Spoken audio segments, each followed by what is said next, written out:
Welcome to Good Morning Hospitality, your one-stop shop for the latest news, noteworthy trends, and thought-provoking discussions across the industry. From hotels to short-term rentals to all things travel and hospitality, you'll find each episode equips you with the information that you need to start your week. Join us on Good Morning Hospitality every Wednesday, wherever you get your podcasts.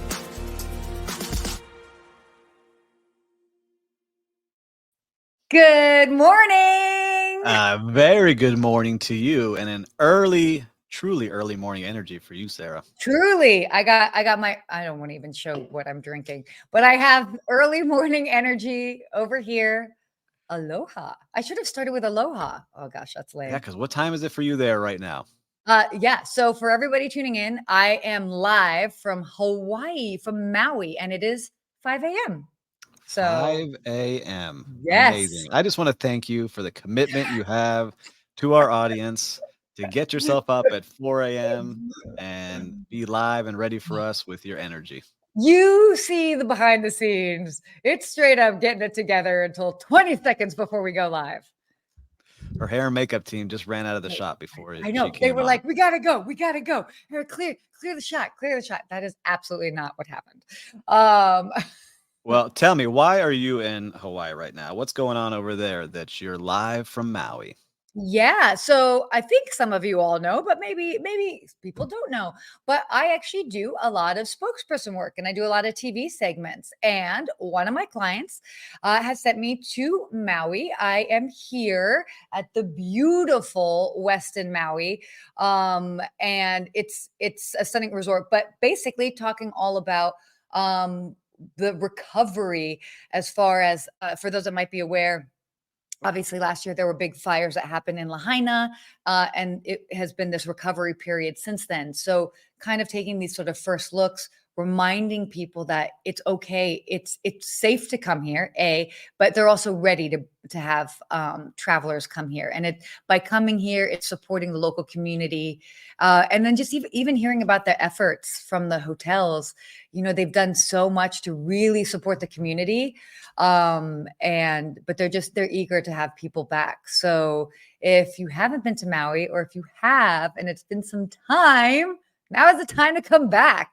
So I have never been. I need to make my way over there at some point. My brother goes like once a year, and he was there right before the fires and Oh, was wow. devastated. So they were there 2 weeks prior. Oh my So gosh. Well, it's awesome. It's nice. It's stunning here. So, well, that being said, okay, we know where you are. I'm in beautiful Miami in our content studio / office that keeps getting better. I love recording stuff in here. I like the lights. I might need to have you come to my place and like do the lights. Yeah, we got the lighting, and over here we can't see. We'll figure out. We got some on-air stuff. We got some good stuff in the wide shots that one day we'll have to bring in for the audience to see. We'll do some behind the scenes shoots for you all. But let's do our morning roll call. We know where we're at. Where are you all watching from? Jeremy, love this. Good to see you. What is he saying? After talking about White Lotus a few weeks ago, that is the real reason that she is there. Oh my God. And then we've got Tanner watching, and then we've got directed by David. Hello from YouTube, watching live on YouTube today. What's going on, David? Where are you joining us from? Tanner, I love that you said yes. Good opportunity for new awesome rebuild. Yes, all about that. We got Atlanta, Orlando. Yep. This is fun. I've seen it. And they're here joining you, giving you that energy this morning that you will need to get through the rest of your day, because I know you have a busy day ahead of you. Oh, it's not that bad, actually. We're good. We're good. Today's the chill day. Have you had a good week, by the way? Alexandra in St. Pete. Good to see you, Alexandra. We love watching that you're here. All right. Oh, Miami. Home of the top 3 hotels in the U.S. U.S. News just came out with their top 50 U.S. hotels. It's not on our show list, but I made a video about it this morning. And number 1 hotel in the entire country is the Aquilina Hotel here in Miami Beach. Number 2 hotel in the whole country, Four Seasons Surf Club in Bal Harbor. And number 10, rounding out number 10, was the Faina Hotel. So a great list. 3 in the top 10 coming from my backyard. That's amazing. Yep, I'll share the link with you. And if you haven't, go check out our socials or my socials. You'll see the video we made about the top 10. Ooh, We got a lot. Okay, good morning from Miami. We got a lot of good stuff. Oh, this is awesome. Well, we got a good show, so let's start talking about what we got here, right? I Okay. think we should jump in. Yeah, let's go ahead and jump in, guys. Okay, so this was interesting. I mean, kinda. So new research basically reveals that US travelers still have a preferred accommodation type. What do you guys think it is? Vans. Eh. No. Hotels. Hotels. Oh, yeah, wait, hold on. What was this? Isn't it still yesterday in Hawaii? Wah, wah, wah. Okay, you and Steve with the jokes. Steve's was like, "What year was it? Year is it here?" Good dad jokes. I Oh, know. yeah, so we see this report that came out, and it's from the Mhm. American Hotel and Lodging Association, so maybe could be biased, we're not sure, but it says that Yeah. travelers' preferred choice of staying is in hotels. So when Yeah. they're traveling, they want to stay in hotels. Um, and it's saying here that the poll is from 2,200 US adults reveals that hotels remain the top lodging choice for likely travelers, attracting 71% of likely business travelers and 50% of likely leisure travelers. I mean, It that's makes still sense. yeah, no, it makes sense. No, it definitely makes sense. I mean, 50% of leisure travelers is, that's a big There's margin. still another half of people. Where are they staying? There's a still exactly. Maybe they're staying in vans. Yeah, or Yeah. like with us over at Or Tangy Management, our vacation rentals, they might be yeah, hanging with us. And with the morning show, totally. they always talk about some great things with the team over there in vacation rental and short-term rental world. But Yeah, yeah, look, yeah, it's true. A lot of people are staying in hotels, and we see it more and more because, like, I think the standards are consistent. They know what they're going to yeah. get, especially if it's a Mhm. short trip or they want something like a special occasion. That's what we're seeing in those notes. But prices are increasing. Yeah. So, I mean, despite like interest, inflation, all of that, I mean, people are the pricing has been a little bit. I mean, basically, what the study said is that people's preferred choice of accommodations are still hotels, but it kind of has dipped because of other things. They are being more creative and they're looking at other options for their stays. So 56% are saying that they're less likely to stay in a hotel because of inflation, and 53% said that they're less likely to just travel overnight altogether because of rising costs. So I mean, people are mindful. I get it. It Yep. It's true. And I saw what Don said. These folks have never stayed in a vacation rental then. I think the Yeah. great vacation rentals do a great job, but there's some people who give the industry a bad name and they don't have a Yeah. great place and they get scared of staying in those places. But Don makes a good point there. Um, but look, what I also see, which I was surprised by, was the Mhm. cost of labor is going up. So that leads to Yeah. increased costs of the hotel rooms. But more and more people are getting a little nervous about travel, which makes me a little Yeah. nervous, right? Because they're not willing to spend as much right now. They're waiting to see what happens. Things are getting a little tight. I mean, it's an election year. Everything's all kind of like, this is just historically this happens. You know what I mean? That this is just one of those years that everything's a little bit more precarious, from economy to this, that, like, oh, how are things going to be? Everything will bounce back as it always bounces back. So it'll be okay. I also think, what I actually think is because of this time is that people are looking to see, okay, where can we go? And I think as we get closer to summer, there's going to be a little bit of a whatever, we're going on a trip. So even if it feels a little quiet now, I think it's going to be sort of like a slingshot, like a rubber band. And everybody's going to be traveling this summer. I just, yeah, that's what my gut is telling me. So I'm in kind of the same boat right now. We have spring break coming up in March for my kids. We yeah, haven't made a decision. Last year, we had to book like 6 months in advance. We knew where yeah. we were going. This Mhm. year, we're like, all right, a little on the fence. Like, all right, where are we going? How do we stretch that dollar a little bit more? Where is it going to be a great experience that we know we're going to get some good service and hospitality? But we haven't pulled the Yeah. trigger yet. So I'm still dragging my feet a little bit. Yeah. Well, Maui, Now, aloha. Aloha. Anyway, yeah, point is that there are options. So and people are just getting creative. And at the end of the day, maybe it means just a road trip. People don't have Yep.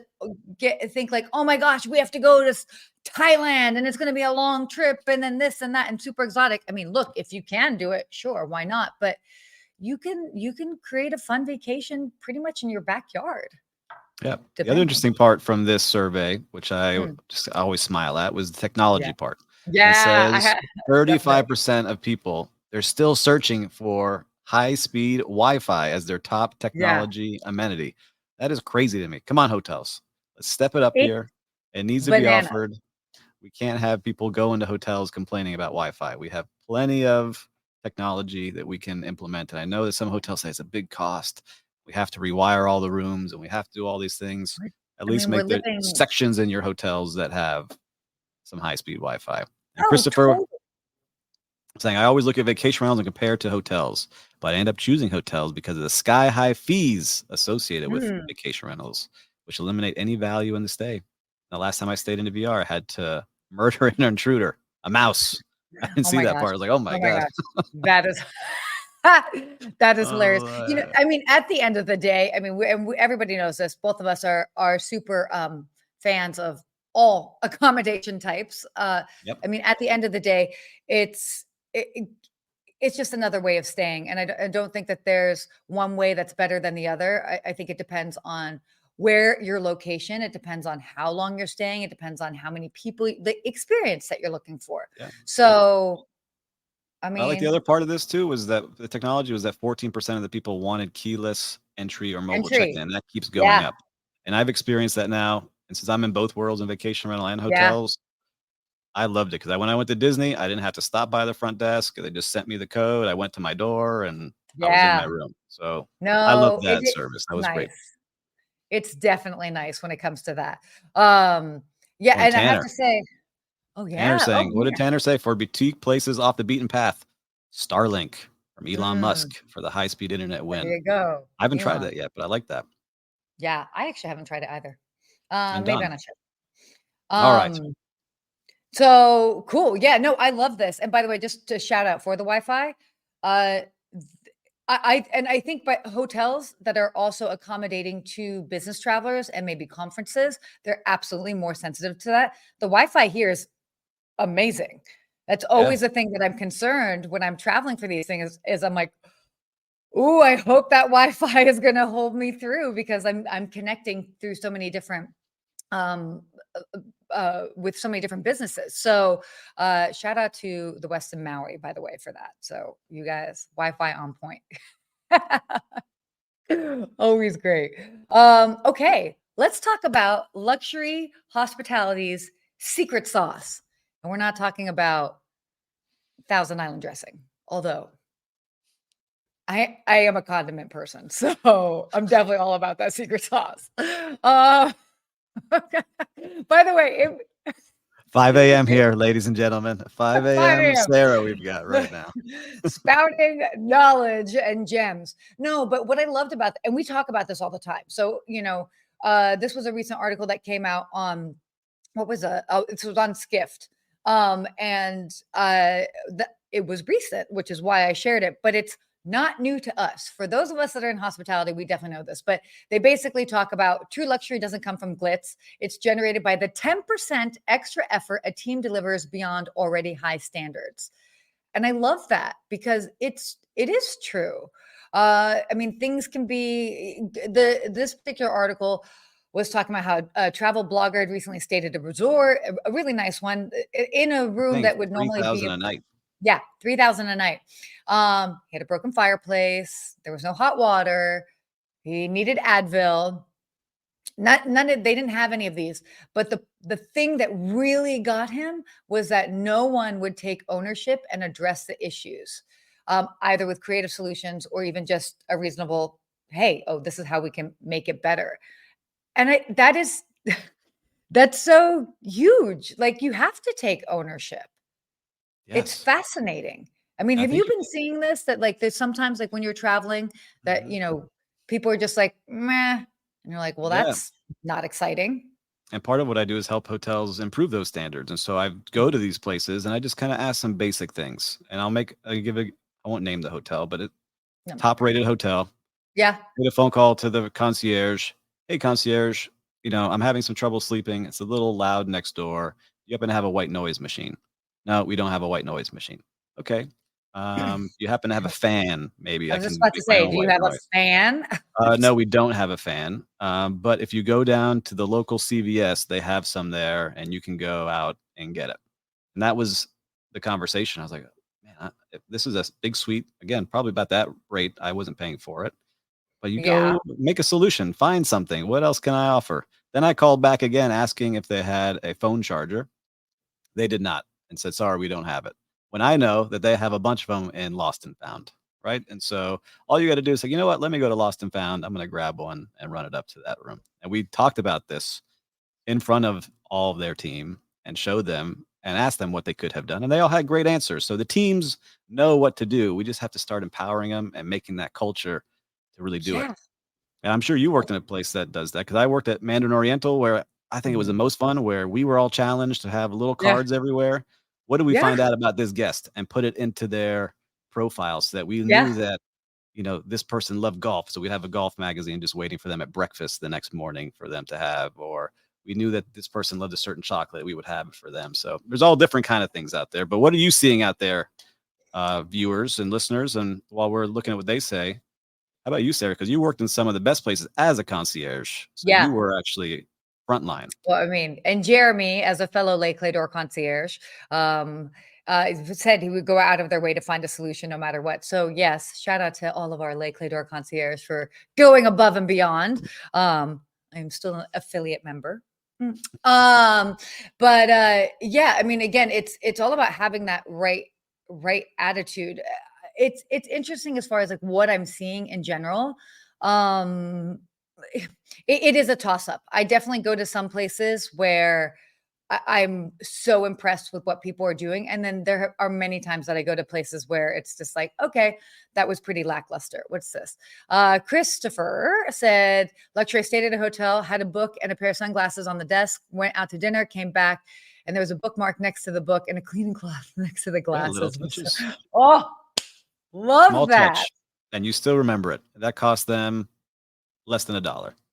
That was brilliant. Yeah, and that's the whole thing. It's just reminding people it's these small things that they can do. There was another part of this article that was talking about also like assessing candidates like as in employees, when you're hiring. Mhm. And obviously there are many factors, but I think the one thing that you want in a solid employee is finding the people that will do the right thing when no one else is looking, and somebody that is self-directed, self-motivated with this sort of moral integrity, and that makes all the difference in the world. I actually love that particular line because I agree with it It's completely. 100% true, and it makes all the difference. And Tanner saying, "Here, my wife forgot a dress for our stay at the Ritz Carlton. A server at lunch sized my wife up, and she had fitted Ooh, cocktail dress with a signed note." Amazing. That is pretty that's amazing that they had the skills to do that and make it happen. And get yeah, the okay that's from their manager, right? From the server to figure out saying, "Hey, can I do this? Am I empowered to do this?" And then letting them do it. And you're here talking about it with the Ritz-Carlton on our show. totally. Totally. I love that. I mean, and that's what it comes down to is making memories that, and there's an element of you don't have an ego in it. You might not be remembering the name of these employees. You might not even know who it was. It might have been housekeeping that left it like while you were not there. It's not necessarily about, oh, I remember that George did this. I mean, if you do, and there's sure, but it's about creating this experience that they will share at like dinner parties for the next 20 years on a live like this, whatever that might be. And those are the special moments to know that you're able to create that core memory for somebody that they will share it at a time when they want to talk about something. How cool is this? That's awesome. Yeah, I I love love that. doing it. And good for us too. Like selfishly, it was more fun for us to be able to give those to guests. And I have a Yeah. thousand stories just like you do. And I'm thinking about some of them now just with the team. Like, what do you think they thought of that? Do you think they're gonna maybe remember it for a long time or write a note? What do Yeah. you think they thought about that? So I love that part. And I miss that with some of the team out there. Totally, totally. No, it's definitely it's great. So that reminder, surround yourself I mean, if you're a leader and you're in a situation where you can employ others, surround yourself with employees or team members, I should say, that are self-motivated to just go above and beyond. And it's like the more you create that culture around you, the more magic that's going to happen. Yeah, I love it. And if you're a leader out there, you can build that culture. You have the power to do it. You could start today and just say, you know what? We're going to start to pick one person out a day that we're going to wow on this Yeah. property. You can do it. Yes. Little cost to doing it. And Steven Totally. Sinclair, if you're not using Bounty, right? That's the name of his company, right? Am I Yes. right? A Yep. luxury property on our Lost and Found platform returns items to guests with a personalized letter and a gift. So No, great. and actually that I mean, I know like and I know Steve Sinclair, so like I love what they're doing and because Steve really gets the whole storytelling aspect. And it's like it's lost and found, you know, like and I think that this is actually a really great opportunity to think of like we all know lost and found. How many of us have like gone dug through some random closet to find something, whatever. It could have been for a kid or this or that. But if you lost and found is not sexy. Like it is what it is. You left your stuff, we're going to get it back to you. But you can make it memorable. And it's all about finding these opportunities like lost and found to, as he said, send this personalized a letter and a gift.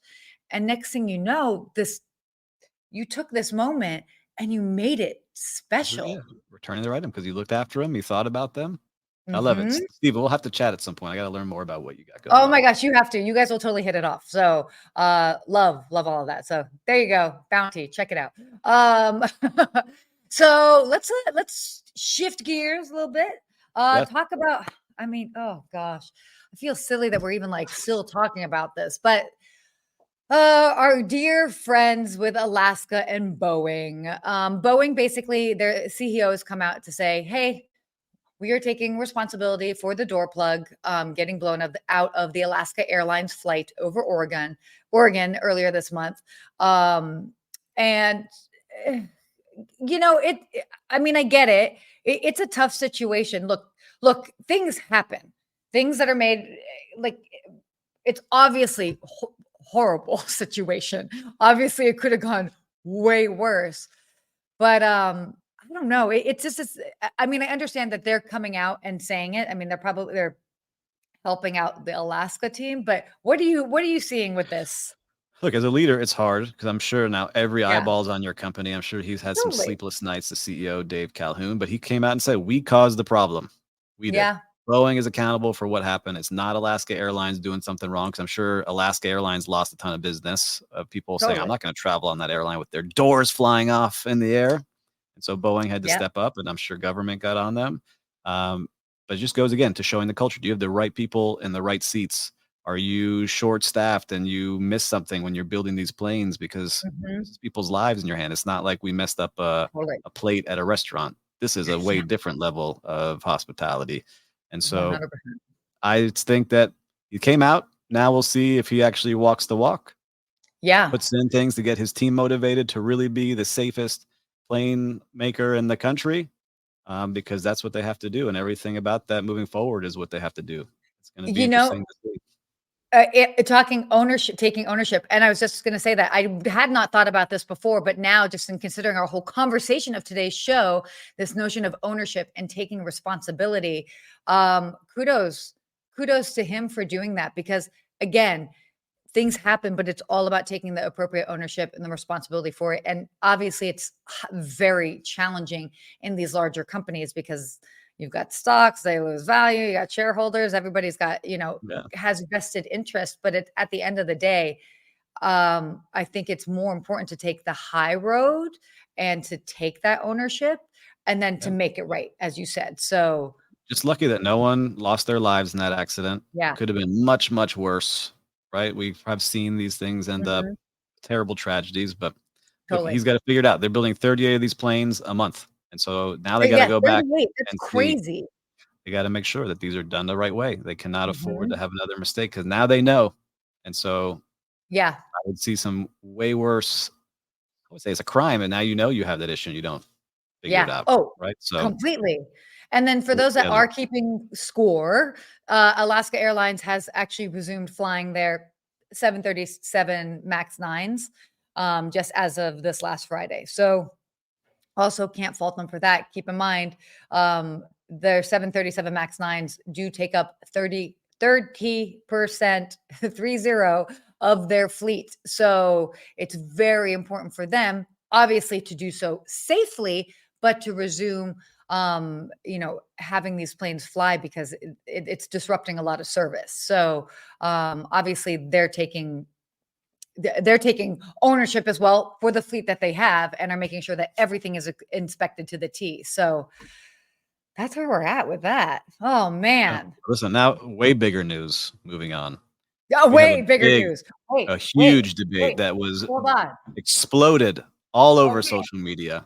No. And we have an answer here to the great bathroom robe debate. So, Sarah, you started this debate on your social media account that has hundreds of thousands of followers, and now there she is. All right, guys. Maui Western. By the way, if you listen to the audio of this, first of all, thank you, but also you're missing out on so much of the fun. I am in a bathrobe right now. Yeah, the great bathrobe debate. Okay. So, first of all, as we're having this conversation, I want to know, do you guys like bathrobes, or you're not really into them? Whether hotel bathrobes, we're going to talk about that. We don't need to know what everybody's doing at home. I mean, I'm excited for you, but yes.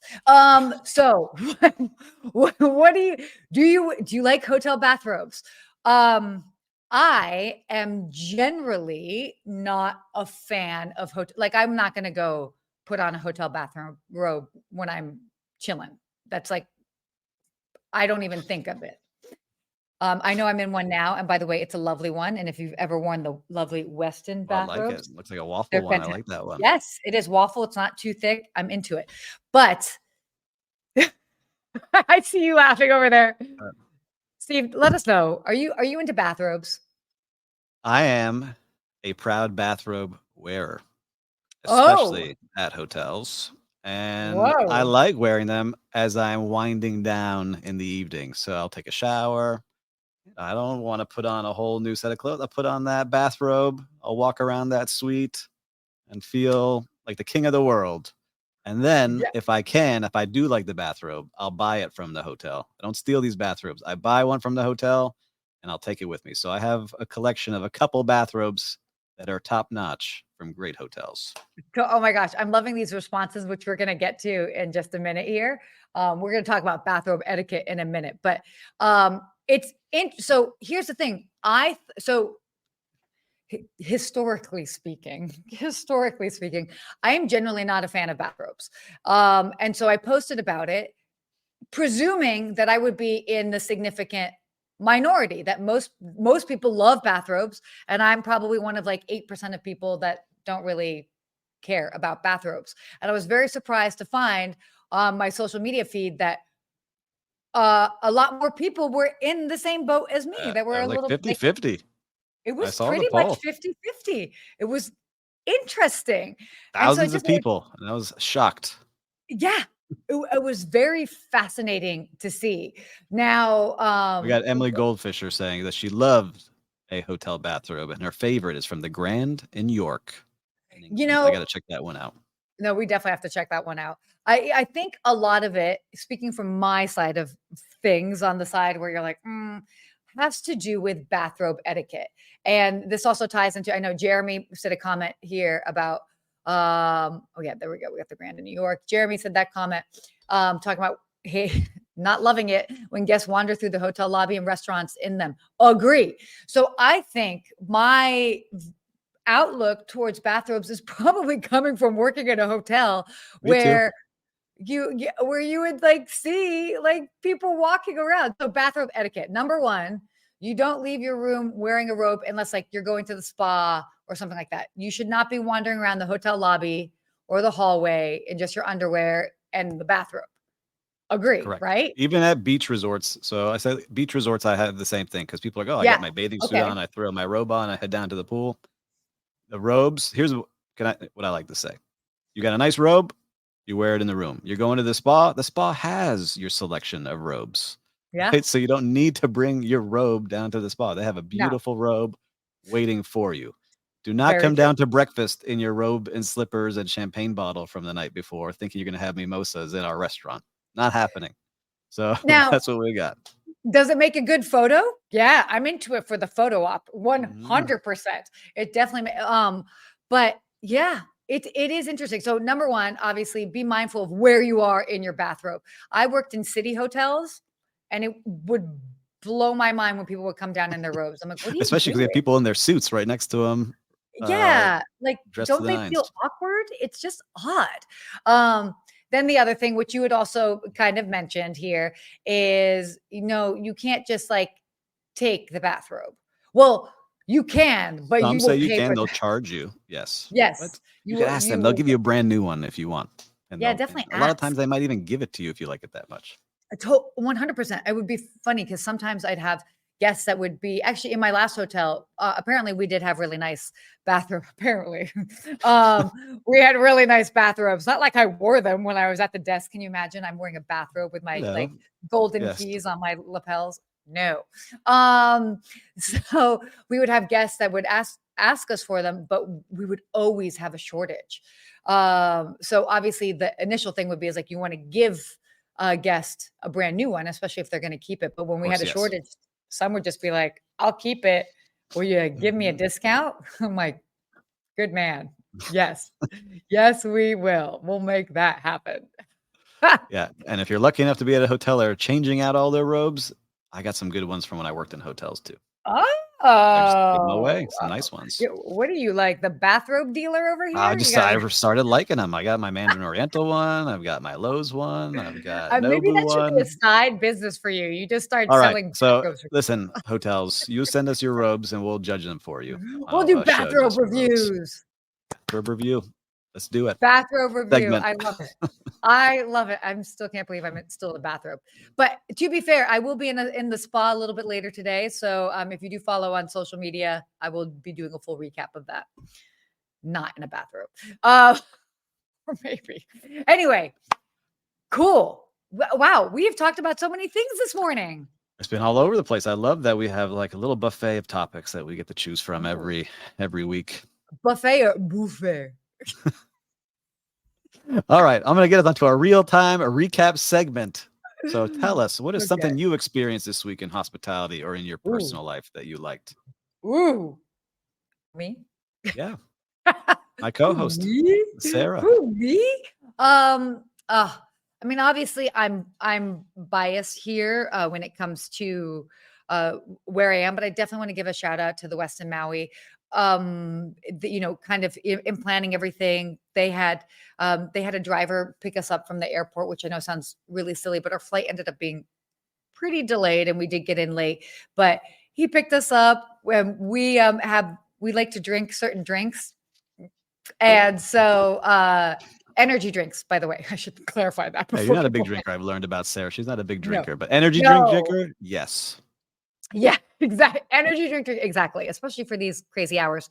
But yeah, so we had just gotten in and we just didn't know what we were going to expect at the hotel. And the driver was so accommodating. We just stopped off at a store, picked up some extra things that we needed, and then continued on here. And it was so minor, but it really set the tone for like, good, yay, we got what we need. We'll get there, we'll get settled, and we'll figure everything out. But also, I'll just give a general shout out to them for their wonderful hospitality.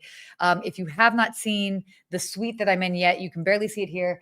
It's called, I have to say it because I love the word. It's called the Hokupai Extended Lanai Suite. And there's only one of these suites here. It's suite 288. Don't come stalk me.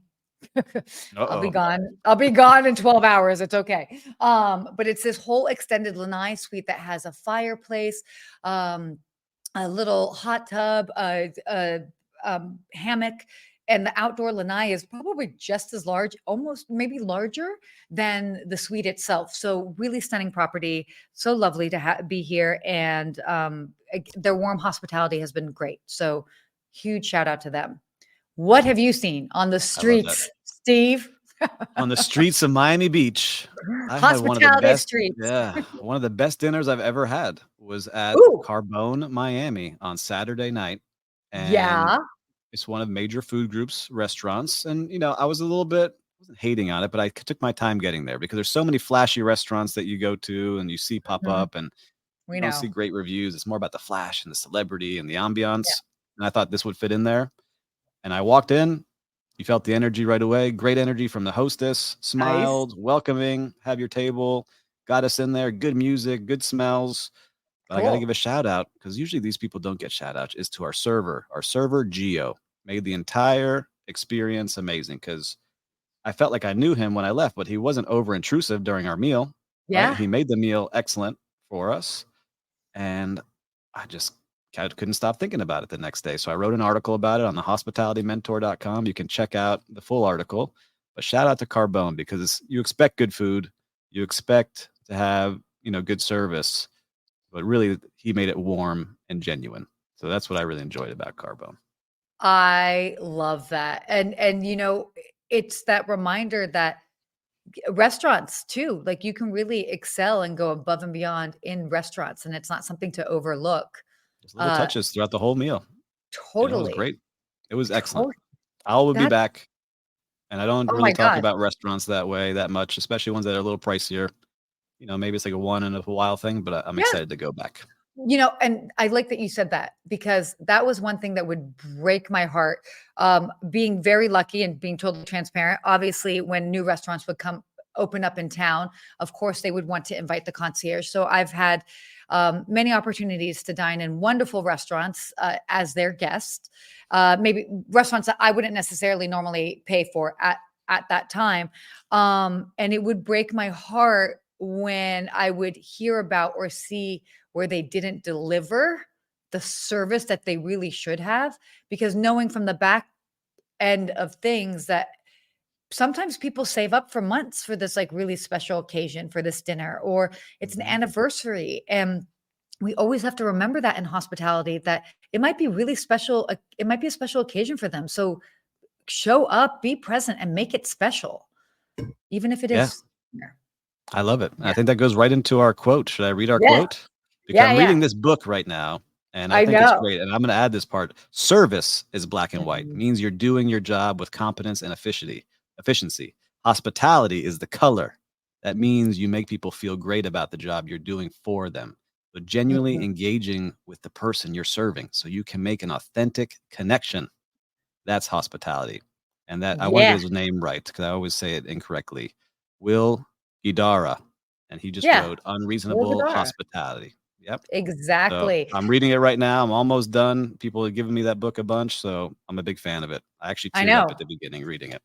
I know. I've got the book as well too. For those that I find it very similar in sense to Danny Myers, Yep. Setting the Table. I like this Obviously, one Danny better Myers. because I went through like a similar path. Oh yeah. Yeah, like coming up through operations where Danny. Anyhow, we can talk about that the next Yeah, yeah. show, We can but talk. I really That'll like be that. Yeah. another show. Yeah. If you guys have favorite hospitality books, let us know. Maybe we can talk about them one day. Yeah, and my brother David, I gotta give him a shout out because he says I'm watching this show from on top of a mountain via Apple Vision Pro. Will Stop. hospitality extend into this tech? We're gonna talk about that the next show. Ooh. Let's see if we can do Ooh. that. I'm into it. Maybe you have one. I'll have one. We'll do the show that way. I think the Good Morning Hospitality should buy us one each. So get us that $3,500 each Apple Vision Pro. Will. We'll get right on that. Well, hey, this has been a great show. I know that we've gone a little bit over. Thank you to everybody that joined us this morning on the live. Um, Learning a little bit more about what we were talking about, what's going on in hotels, travel, all of the stuff. Thank you for putting up with me hanging out in a bathrobe for the second half of this show. Yeah, I just think it's great. You look comfy in that room. You look like you're I, made to be in that robe. I'm made to be in this room, that's for sure. It's Yeah, and good. if you're listening to this on the replay, make sure to join us live Wednesdays, 10 a.m. Eastern or 5 Yeah. a.m. Hawaii time Well, not every week from Hawaii, but yes, exactly. Do that. here on LinkedIn. Exactly. And as I feel like I should appropriately say, mahalo. Ooh, aloha.